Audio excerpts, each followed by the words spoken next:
The legal Indian case episode में आपका स्वागत है। दोस्तों, आज बात होगी एक कंट्रोवर्शियल टॉपिक की। एक ऐसा टॉपिक जो काफ़ी कंट्रोवर्शियल है, लेकिन आप सारे लोगों से निवेदन है कि आप इसे कॉन्स्टिट्यूशन के प्रिज्म में देखें, आप इसे लीगल फ्रेमवर्क में देखें। यदि आप लीगल फ्रेमवर्क से निकल करके किसी और तीसरे फ्रेमवर्क में देखेंगे तो जाहिर सी बात है आप इसको मिस इंटरप्रेट कर लेंगे। चलिए हम यहां से शुरू करते हैं। साउथ अफ्रीकन गवर्नमेंट ने ग्रीन पेपर में एक टॉपिक को ऐड किया है और ये टॉपिक का नाम है पॉलीएंड्री। और साउथ अफ्रीकन गवर्नमेंट ने कहा है कि हम इस मुद्दे पे बात करेंगे कि आखिर वहां की महिलाओं के द्वारा पॉलीएंड्री क्यों नहीं प्रैक्टिस किया जाए। अब सबसे पहले तो हम ये समझने का प्रयास करते हैं कि आखिर पॉलीएंड्री का मतलब क्या होता है। पॉलीएंड्री को समझने से पहले पॉलीगेमी का समझना बहुत जरूरी है।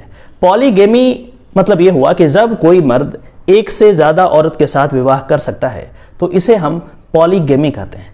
ठीक उसी प्रकार से यदि फीमेल को यह राइट दिया जाए कि वो एक से ज्यादा मर्द के साथ यदि विवाह करती है तो इस पूरे प्रक्रिया को हम पॉलीएंड्री के नाम से जानते हैं। तो साउथ अफ्रीकन गवर्नमेंट इस मुद्दे पे बात करना चाह रही है कि आखिर वहां की महिलाओं को पॉलीएंड्री प्रैक्टिस क्यों नहीं करने दिया जाए, क्योंकि वहां के जो मैन हैं वो कानूनन पॉलीगेमी का प्रैक्टिस कर रहे हैं।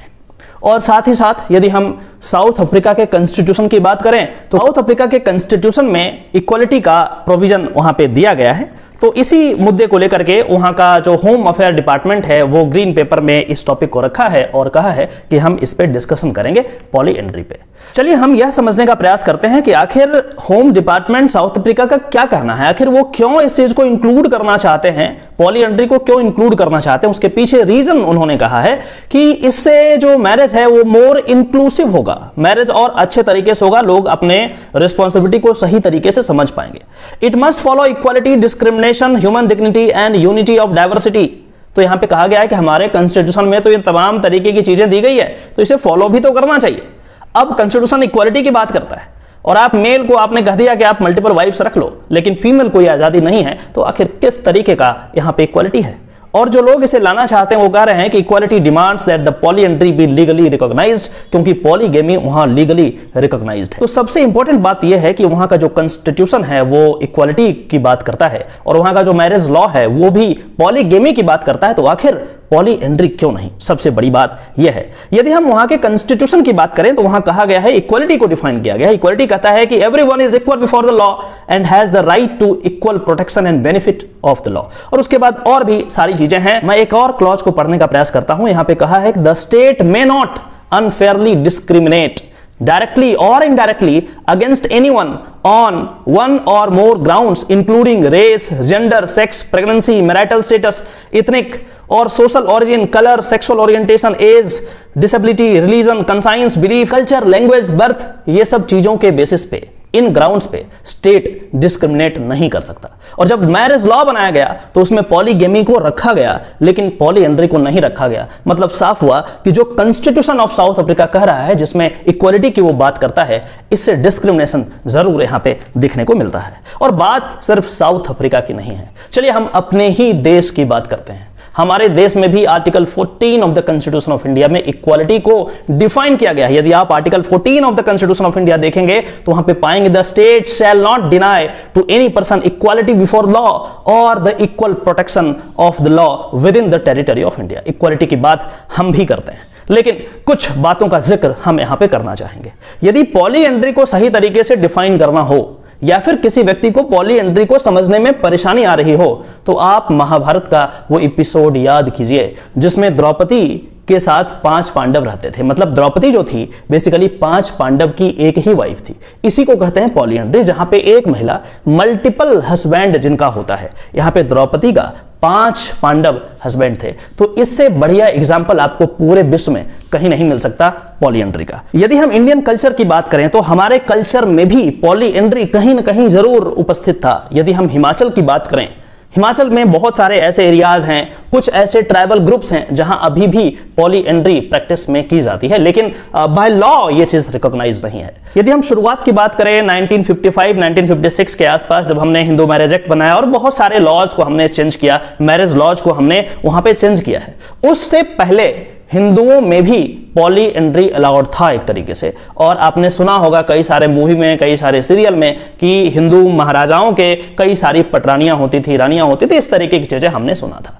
तो ये 1955 के बाद जब हमने हिंदू मैरिज एक्ट बनाया, वहां पे हमने क्लियर कर दिया कि भाई 1 to 1, एक से एक ही शादी कर सकते हैं, दो नहीं कर सकते। यदि करेंगे तो बाइगेमी में आप पनिश किए जाएंगे। तो हमने इस चीज को समझा और काफी पहले, आजादी के कुछ दिन बाद ही इसको हमने खत्म किया। यदि हम इस्लाम की बात करें तो आज भी, आज का डेट जो है, आज भी इस्लाम में 4 शादियां अलाउड है। अब ये सही है गलत है हम इसकी बात नहीं करेंगे, हम सिर्फ ये बात करेंगे कि यदि इस्लाम में आज भी 4 शादियां अलाउड है तो आखिर इस्लामिक वुमेन को, मुस्लिम वुमेन को ये राइट्स क्यों नहीं दिए गए। यदि हम इक्वलिटी को इसमें इंक्लूड करें और भारतीय संविधान के स्पिरिट को समझें तो यह कहने में कोई परहेज नहीं होगा, कोई दिक्कत नहीं होगा कि मुस्लिम वुमेन को आज उनको भी पॉलीएंड्री करने का राइट यदि हम देते हैं तभी हम इक्वलिटी को जस्टिफाई कर पाएंगे।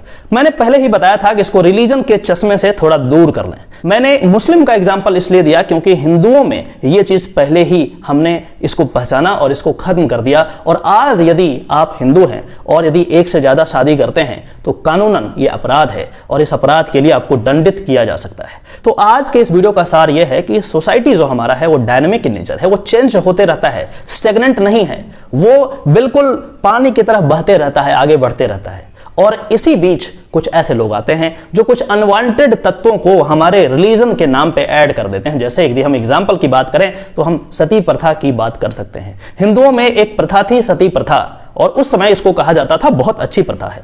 और इस प्रथा के पीछे बहुत सारे रीजंस हैं, लेकिन जो इसका एसेंस ये है कि यदि कोई हस्बैंड मर जाता था हिंदू समाज में तो उसकी पत्नी को भी साथ ही जला दिया जाता था। एक बहुत ही इनह्यूमन जो चीज हमारे समाज में प्रेवलेंट थी। हमने इसको पहचाना और उन कुरीतियों को निकाला और बाहर फेंक दिया। और एक समय ऐसा आया जब हमने कहा कि नहीं, सती प्रथा जो है बिल्कुल गलत है, इनह्यूमन चीज है, इसे हमारे समाज में नहीं होना चाहिए। ठीक इसी प्रकार से और भी चीजें आई और फिर कुछ लोग ऐसे भी आए जो इसको हटा करके साफ कर दिया और हमारे रिलीजन को सही डायरेक्शन दिया। ठीक उसी प्रकार से अन्य रिलीजन में भी कुछ चीजें इस तरीके से हुई है।